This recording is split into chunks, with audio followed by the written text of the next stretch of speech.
मुश्किलों से हारते नहीं थे, निष्फलता से उन्हें कभी डर नहीं लगा। वो अंधेरे को उजाले की तरफ जाने की राह समझते थे। पुरुषार्थ और प्रार्थना, यही उनके जीवन के मूल मंत्र थे। प्रार्थना से उन्हें शक्ति मिलती थी और पुरुषार्थ से वे मुश्किलों को पार करने का रास्ता खोजते थे। बात करते हैं उन दिनों की जब वह पढ़ाई कर रहे थे। वे पढ़ाई में अत्यंत तेजस्वी थे। शाला में अपनी कक्षा में हमेशा प्रथम या द्वितीय क्रमांक लाते थे।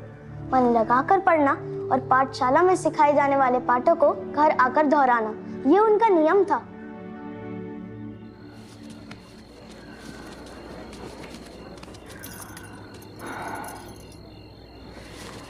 कल परीक्षा है शांति की। 5वीं के बाद क्या करेंगे?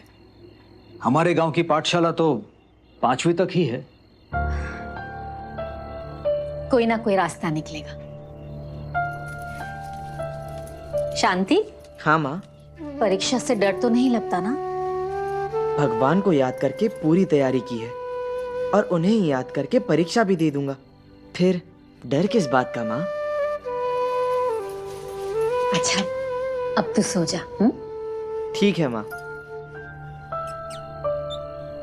उन दिनों चांदसद गांव के स्कूल में 5वीं कक्षा तक की पढ़ाई होती थी, लेकिन शांतिलाल ने ठान लिया था उन्हें आगे पढ़ना है।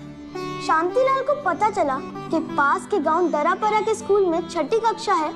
उन्हें तो जैसे नहीं राह मिल गई और 6ठी कक्षा में प्रवेश के लिए वे वहां के शिक्षक से मिलने दरापरा गांव पहुंचे।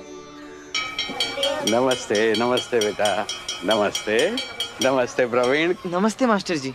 नमस्ते। आपसे कुछ काम है। कहाँ से आए हो बेटा? क्या काम है? चांदसद से। अकेले?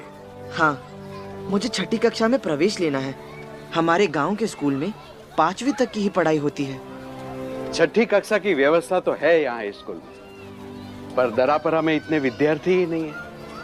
एक कक्षा में कम से कम 10 विद्यार्थी हो तो ही कक्षा की अनुमति मिलती है। अब तुम ही बताओ, मैं तुम्हें कैसे प्रवेश दूं? शांतिलाल असफलता से निराश होने वालों में से नहीं थे। अब उनके सामने एक चुनौती थी, 10 विद्यार्थी ढूंढने की। अपनी पढ़ाई जारी रखने के लिए वे हर चुनौती का सामना कर सकते थे। चांदसद, पाटोद, करारी, बिल, चापड़, सरेजा और आसपास के दूसरे गांवों में घूम घूम कर उन्होंने कई बालकों को प्रेरित किया।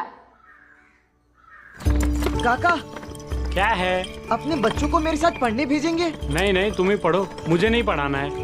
काका, काका मेरी बात सुनिए। काका, काकी, इसे मेरे साथ 6ठी कक्षा में पढ़ने भेजेंगी? ठीक है, भेजूंगी। काकी, आप अपने बेटे को पढ़ने के लिए मेरे साथ दरापरा भेजेंगी? इतनी दूर दूसरे गांव मैं नहीं भेजूंगी। पर उसकी पढ़ाई अधूरी रह जाएगी। रहे तो रहे, मैं नहीं भेजूंगी इतनी दूर।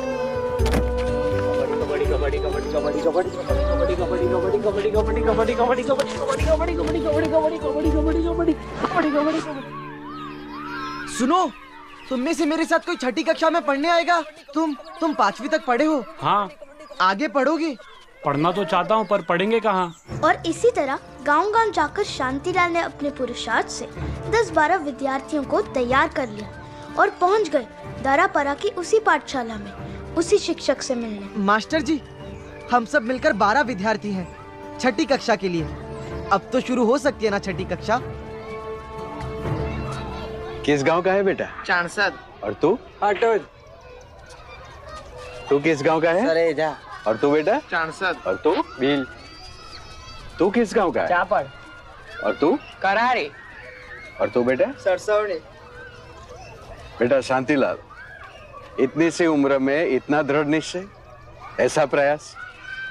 मैंने अपने जीवन में पहली बार ऐसा विद्यार्थी देखा जो पढ़ने के लिए इतना संघर्ष करने के लिए तैयार है।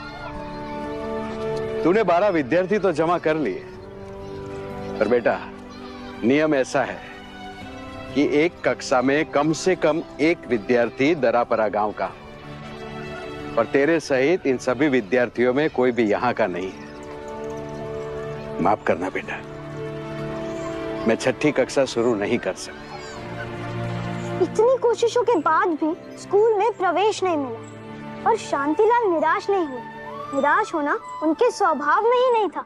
जो पढ़ना चाहे उसे पढ़ने से कोई नहीं रोक सकता। इस एक साल में न उन्होंने हार मानी न समय गवाया। प्रवेश ले लिया आध्यात्मिक पाठशाला में और वे संतों के साथ विचरण में जुड़ गए। एक साल के लिए पढ़ाई छूट गई, फिर भी उन्होंने हार नहीं मानी।